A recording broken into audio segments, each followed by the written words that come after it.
2014年9月，我国对外正式公布了第一批300人抗日英烈名录，这中间就有大家比较熟悉的狼牙山5壮士、女英雄赵一曼、战地医生白求恩等。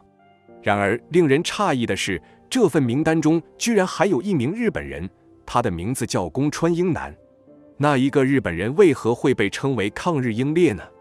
到底是怎样的经历为他赢得了中国人民如此崇高的敬意？宫川英男出生于1918年的日本，家境很普通，在当时的日本境内算是社会的中下贫苦阶层。宫川英男从小崇尚日本武士道，受武士道精神影响，立志长大做一位武士，建功立业，改变自己的命运。而学习对他来说是一件很枯燥无趣的事情，在老家跌跌撞撞地念到了中学便辍了学。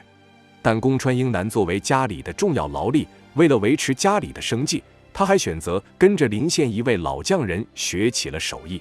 宫川英男21岁的时候，日本国内军国主义思想已经盛行，参军也被认为是很荣耀的行为。一天，恰逢在学习手艺的间隙，宫川英男溜达到街上闲逛，偶然得知政府征召士兵的消息。但是想起家中还有亲人需要自己照顾，不免心里充满犹豫。可又想到参军可以领取补贴贴补家用，还能便带着实现自己的梦想，宫川英男最终还是选择加入了日本军队。或许当年应征入伍的宫川英男也是经历过被家乡父老乡亲簇拥着前进，鸣响鞭炮夹道热烈相送的场景，或许他也曾经迎着家人不舍又充满殷切期待的目光，带着自己建功立业的激动心情和对未来的光明憧憬，踏上了从军的征程。后来因为国内形势变化，宫川英男被上级外派到中国山东，加入到了侵华战争。时间转眼来到了1941年，在一次役中，宫川英男被我八路军俘虏了。刚到八路军的战俘营的宫川英男怎么也不能接受自己的处境。昨日他还带着刺刀和枪炮在战场上冒着枪林弹雨，怀着一腔抱负去力争战功，却不想一朝成为俘虏的阶下囚，失去了自由，也仿佛看到了梦想的破灭。回想曾经亲眼目睹过日军队抓获的俘虏是怎样的欺辱和虐待的情形，宫川英男觉得的自己可能将面临的命运结局。夜晚来临，迎着监狱外透进来少许清冷的月光，宫川英男开始借着些许朦胧的光帆看起了日本军人人手一册的战阵训，准备借此给自己的自我了结找到一些勇气和决心。战阵训全文内容数千字，是日军的行为准则。随着眼睛掠过一行行熟悉的文字，宫川英男眼前浮现了千山万水外家乡亲人的熟悉的面容，脑子里浮现了亲人让自己许下的承诺，要活着回去。当眼睛扫过要面对死亡，活着不当俘虏，不忍受屈辱，不投降，直到战死。如果做了俘虏还活着，就等于是叛国投敌。宫川英男飘飞的意识瞬间清醒，下定决心准备以死来表达作为军人对天皇的效忠。他缓缓起身，神情凝重，面朝家的方向叩拜了3次，准备今晚就了结自己的生命。幸亏门外看守的战士机警，密切关注着俘虏的举动，宫川英男最终未能如愿赴死。而我军本着优待俘虏的宗旨，留下了他一条命，而且还在生活方面给予了一些照顾。在八路军战士日常喝着小米粥，甚至食不果腹的时候，一直也保证着宫川英男口粮的正常供应，偶尔还能搭配点猪肉炖粉条的荤菜待遇。但宫川英男毕竟是俘虏，活动还是受到严格限制的，再加上言语不通，无法直接交流，时间一长，情绪难免也会消极沉郁。战区的领导同志听说了看守同志的汇报，决定给宫川英男一些可以外出活动的时间。当看守的战士比比划划地把这个好消息带给宫川英男时，他起初并没有表现出多大的兴趣。直到有一日，突然听见门外一阵七嘴八舌的动静，宫川英男心里盘算着，莫不是生了什么变故，于是迫不及待地扒开房门走了出去。定睛一看，竟然是一群新兵蛋子模样的人在用一口露天大锅煮着餐食，趁着等开饭的间隙，拿着一颗地瓜向空中抛掷抢夺，玩着游戏。很快人群注意到了宫川英男的身影，渐渐安静下来。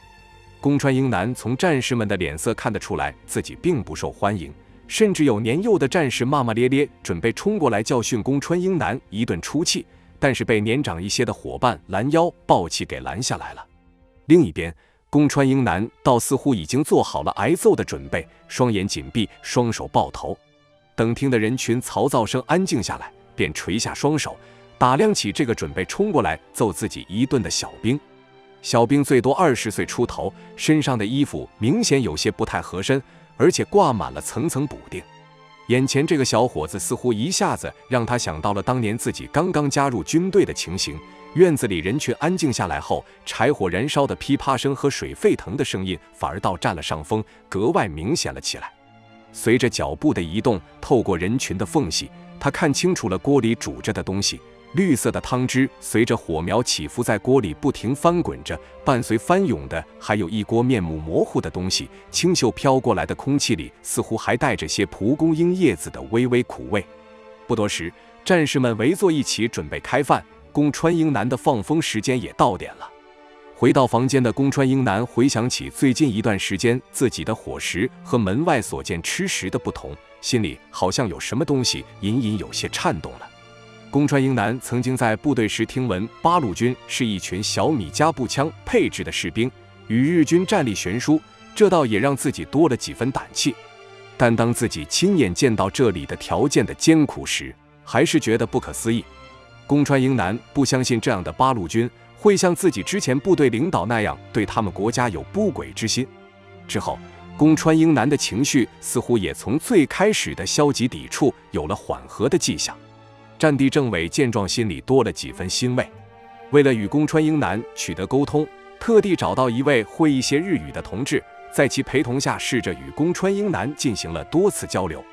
这期间，让宫川英男了解了更多日军战场上的残暴行径和给广大民众带去的深重灾难。慢慢的，宫川英男也开始觉得这位眼神坚毅、信念坚定的政委说的话很有道理。战争是为了让民众们生活得更好，而不是让他们深陷战火之中。2年时间很快就过去了，宫川英男的思想有了质的变化，更多周遭的同志也慢慢接纳了他。